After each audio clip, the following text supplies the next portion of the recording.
A lot can go right. A lot also can go wrong. And sometimes it only takes one thing to go wrong. Good morning to you. Good Wednesday morning. I'm Dejan Kovacevic of DK Pittsburgh Sports. This is Daily Shot of Steelers. Comes your way bright and early every weekday. If you're into hockey and or baseball, I also offer daily shots of Penguins and Pirates where you found this. We are exactly 3 weeks out from the first practice on Chuck Knoll Field.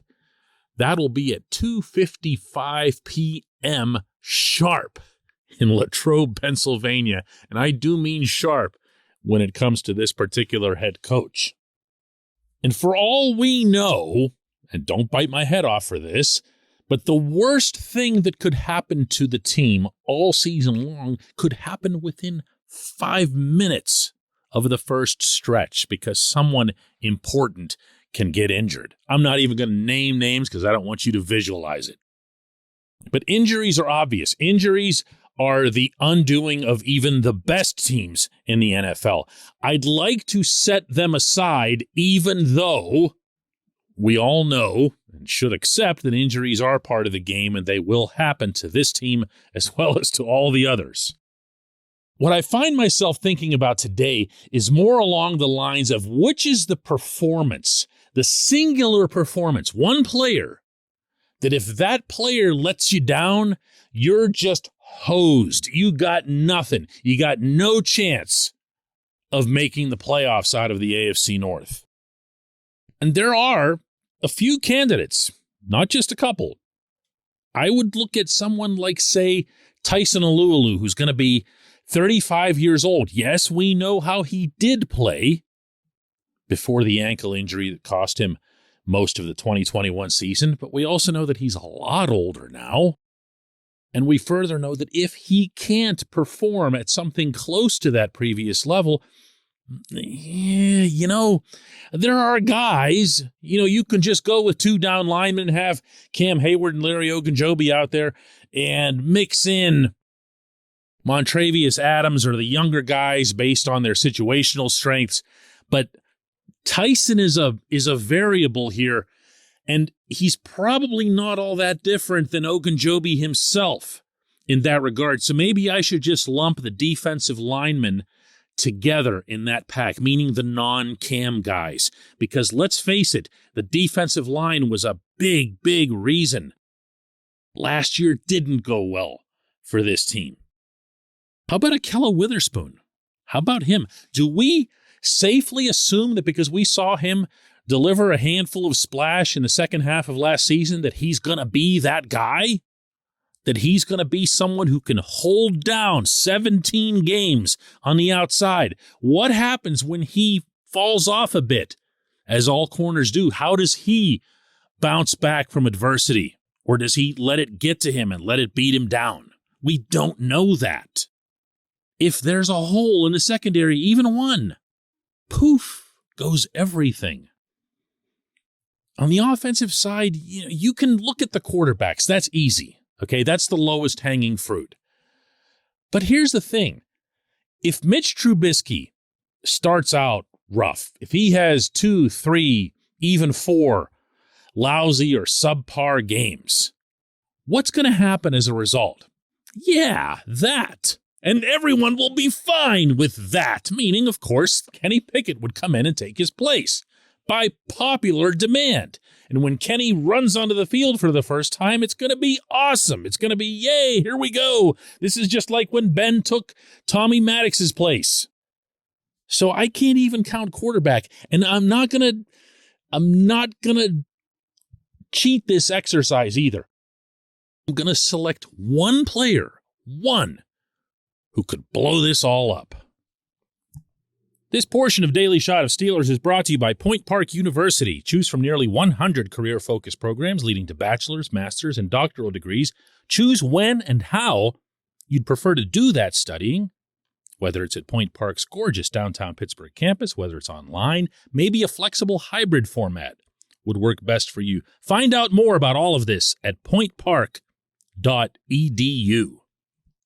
Now, before I get to my one player who could blow this all up, I feel like it's worth repeating that I'm not factoring in injuries here. Yes, obviously, given the current roster, if Najee Harris goes down, that's a real problem. That means you have essentially no running game because you're left with Benny Snell, Anthony McFarland, or whatever, whoever the Steelers come away with from the outside following the preseason. But I'm not doing that. I'm presuming health, and I'm evaluating instead potential performance. And the one guy who jumps out at me more than anyone else, the swing vote in my election, is Chase Claypool. It has to be Chase Claypool, doesn't it? No, I'm not piling on here. I'm not criticizing before the fact. All I'm saying is, if he isn't who he's supposed to be, if he were to fall off, or if I'm being blunt here, if he were to just stay at the same level that he was last season, this offense doesn't have a chance. It doesn't have a reasonable replacement for him, and it doesn't have the opportunity that's needed there to be more dynamic, to stretch the field out, to push the other team's secondary back off the line of scrimmage, to open up crossing routes over the middle, something that Chase, by the way, is pretty good at. Deontay Johnson can't do these things that I'm talking about. I mean, occasionally, you'll see him get the deep ball. You'll see him spring for extra yardage. But when you're thinking of big pop offense on this team, who are you thinking of? And don't give me George Pickens. He still hasn't done anything.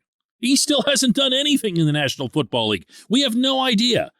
We have no idea what he'll do in this league. We also don't know and can't be sure about his return to health from his knee injury in college. He's going to need time. I really believe that. I don't think this is going to be some instant smash hit. But Chase, he's got no choice. And he's got the talent. Just ask him.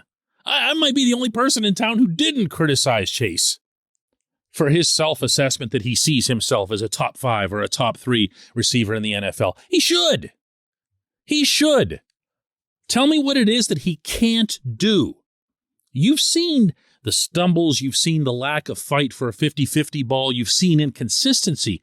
But what you haven't seen with Chase is a ceiling. You've seen him make incredible catches. You've seen him make routine catches and turn them into really big plays, including touchdowns. You've seen him look at times unstoppable in the red zone, regardless of how he gets the football. This is the player that's needed. This is the wild card. I'm going to say this again. I'm not being negative here at all about him. Quite the opposite. I'm saying that he can be the difference. I'm also saying that maybe he needs to be the difference. When we come back, J1Q.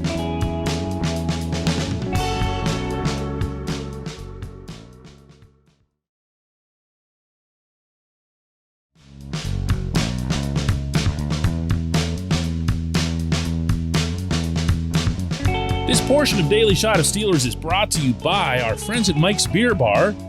They're located directly across Federal Street from PNC Park. They are the one, the only, the premier destination in Pittsburgh for craft beer. More than 500 craft beers available, more than 350 of those local, and more than 80 of those on tap. Mike's can't be topped, not for beer, not for the awesome kitchen and menu that's available, and not for all the special events that are going on there. Check them out online at mikesbeerbar.com. Mike's Beer Bar, right across Federal Street from PNC Park. And today's J1Q comes from Robert Ryder, who asks, how many of those 5,000 Steelers fans in Latrobe are spies or scouts for other teams? That's fantastic. Robert, I got to share with you a running joke I have. This isn't in Latrobe, but this is on the south side at the UPMC Rooney Sports Complex, where the Steelers do, 95% of their practicing. There's a building that shot up on the south side near the get-go that's on the other side of the train tracks, if you're familiar with that area. It's hard up against the Monongahela River. I actually don't even know what's in that building, but when it went up, which was only about 4 or 5 years ago, I would repeatedly joke that this was Baltimore Ravens headquarters, like the satellite operation in Pittsburgh, because these windows rise up above the train tracks, well above them, and above any other fences that are there. And I got to tell you, man, I don't know how some NFL team hasn't found a place in there, that just claimed that they were like A1 roofing or something and said, yeah, we'll take this spot, right? No, not the one with the good view. The one here that's looking back at the football fields. Yeah, we'll take that. Don't mind us. We're just here to fix roofs. Now, in Latrobe, with the public there, obviously, anything is fair game. The Steelers have tried at different points to encourage fans to not shoot video. They were doing this at Heinz Field whenever the training camps had to move down there in pandemic time. And please don't do this, and please don't put it on social media, whatever. But ultimately, you can't regulate that. They don't have any kind of authorization to tell fans what to do with video. And that applies all the more out at St. Vincent, where it's all free. I mean, you could, although this campus setting is kind of remote and not really on the way to anything walking-wise, but you could theoretically just walk right on there. They can't tell you what to do. So you do have fans that are shooting everything. You might or might not have spies up there. But it's not like the Steelers are unaware of this. They know exactly which sessions are open to the public. They know exactly which sessions aren't. And what they're doing in Latrobe, for the most part, isn't going to give away company secrets to the Bengals in advance of the opener. They're not going to run extraordinarily unusual plays. You save those for 2.5 weeks later when you can move your practices back to the south side.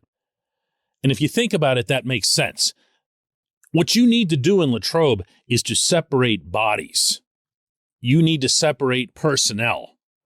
And the best way to do that is to see who can execute the basic stuff. Because if you can't even do that, or someone else is executing the basic stuff better than you are, then you're going to get cut. And you do have to get from 90 to 53. That's the top priority out there.